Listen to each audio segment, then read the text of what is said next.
Salut à toi qui arrive sur cette vidéo. Dans cette vidéo, on va parler des 10 plus gros leaks qu'on a pu avoir sur GTA 6 jusqu'à maintenant. La plupart, c'est des choses qui semblent légèrement se confirmer par certains indices, d'autres sont un petit peu à prendre avec davantage de pincettes.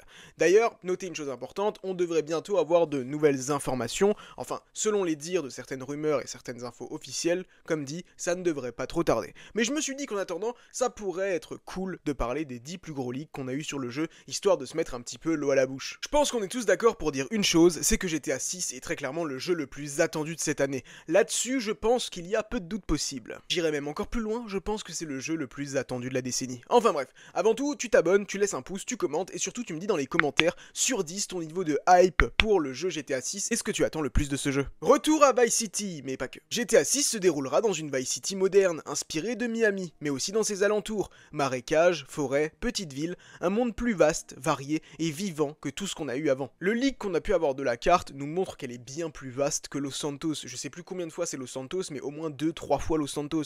3 fois plutôt. Et pour le coup, il faut, parce que Los Santos, on va pas se mentir que depuis toutes ces années, on a fait le tour. Mais imaginez quand même une carte absolument énorme, ça ouvre tellement de possibilités, à tel point qu'on le sait, il y aura plusieurs grands aéroports à certains endroits, et la possibilité de voyager à mon avis de manière plus rapide. Mais en tout cas, ça promet du très très lourd. J'ai vraiment hâte de retrouver cette Vice City. Pour rappel, Vice City, c'est une ville qui est un petit peu inspirée de Miami en Floride, et une ville qui était déjà présente dans de précédents jeux GTA. Deux protagonistes jouables, Lucia et Jason, un duo mixte pour la première fois dans la saga. Lucia qui sera une criminelle impitoyable et Jason qui sera son partenaire. Bon, on voit très clairement l'inspiration, c'est Bonnie and Clyde, pour le coup, ça se voit. On le sait, à la manière de GTA V, le switch de personnage sera de retour. Évidemment, votre Lucia, votre Jason et votre personnage online. Un monde ouvert, ultra dynamique. Les PNJ ne sont plus de simples figurants. Ils discutent entre eux, ils réagissent au vol, réagissent aux meurtres, aux accidents, et ils peuvent même appeler la police, l'ambulance ou d'autres services. Ça c'est très cool. Dans GTA V, on avait déjà des ambulances et la police qui débarquaient après certains crimes.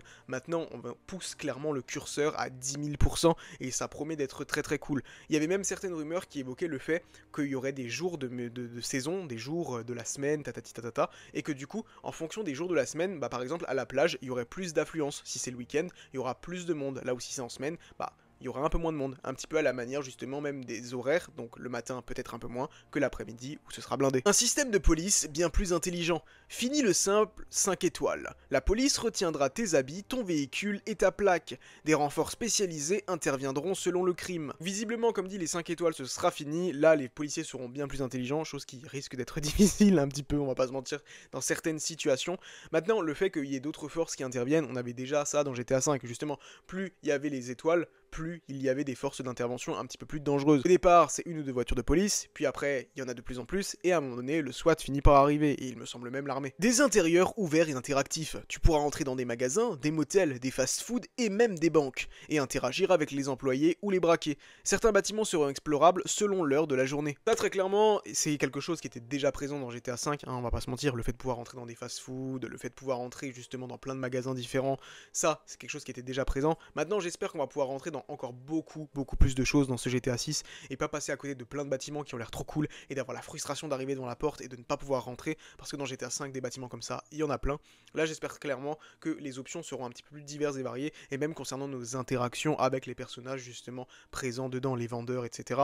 et la possibilité qu'on puisse peut-être acheter un peu plus de choses. Par exemple je sais que là il me semble que dans le dernier on pouvait même pas aller dans GTA 5 dans les fast food, chose qui était assez regrettable alors que je me souviens que dans GTA 4 là c'était possible. Donc ce serait cool de ramener tout ça. Une personnalisation poussée, des tenues réalistes qui intégreront le physique, à savoir que par exemple les pantalons pourront traîner, les pantalons pourront être un peu plus larges, ça dépendra vraiment de notre personnage.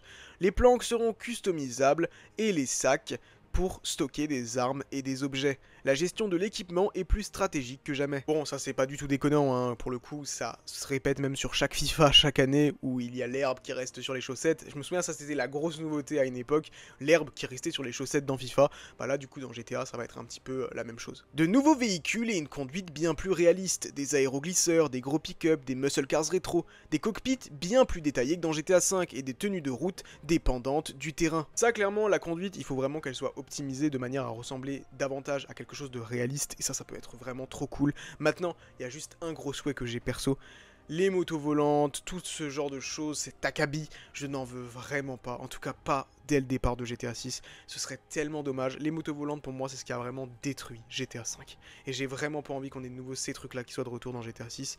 En tout cas, vraiment, comme dit, pas les premières années, pitié. Du réalisme technique bluffant, des réactions physiques précises au tir et au choc, les PNJ qui tombent de façon différente selon l'impact, les conditions météo dynamiques et violentes. Ça a l'air trop cool. Encore une fois, c'est le fait d'ajouter de la vie au niveau des PNJ, le fait qu'on ait vraiment l'impression qu'ils soient vivants. Je sais pas comment l'expliquer. Attention, hein, il faut pas du coup faire des choses bizarres avec les PNJ. Mais même les réactions physiques précises au tir, ça peut être trop stylé. Imaginez, vous tirez ici, bah la personne va avoir mal ici, elle va pas se tenir la jambe. Et ça peut être trop cool. Que comme dit, les réactions en fonction des armes qu'on utilise, que ce soit des couteaux, que ce soit des pistolets, bah il y a une réaction plus précise qui soit adaptée.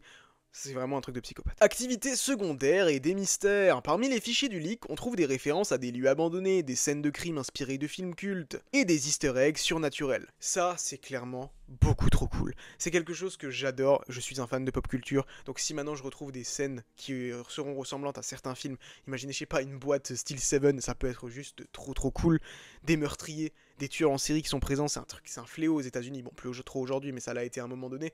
Avoir ce genre de choses là qu'on pourrait même résoudre dans le jeu, ça a l'air juste trop bien. Et les easter eggs surnaturels, le fantôme de la montagne dans GTA 5, c'était quelque chose. J'espère qu'on en aura encore dans ce GTA 6, ça pourrait être trop cool. Il y a plein de mystères dans GTA 5, certains qui n'ont jamais été résolus. J'espère qu'on aura un petit peu la même chose dans ce GTA 6. Comme dit, ça pourrait permettre vraiment de développer des théories, et ça pourrait être trop bien. C'est justement ce qui fait vivre un bon jeu, un bon film ou une bonne série, le fait de pouvoir théoriser, qu'il y ait du lore autour. C'est la force et la puissance de chaque bon programme. Enfin, la date de sortie, pour l'instant, comme dit, pas d'annonce officielle. Le jeu serait toujours prévu pour 2025. Pour l'instant, il n'y a pas encore eu de report, mais il serait bel et bien en phase de développement final sur PS5 et sur Xbox Series X. Mais comme dit, il va falloir encore s'armer légèrement, un tout petit peu de patience avant d'avoir de nouvelles infos officielles et très probablement une deuxième bande-annonce. Je suis extrêmement hypé. Et vous, dites-le moi dans les commentaires et nous on se donne rendez-vous très bientôt à Vice City.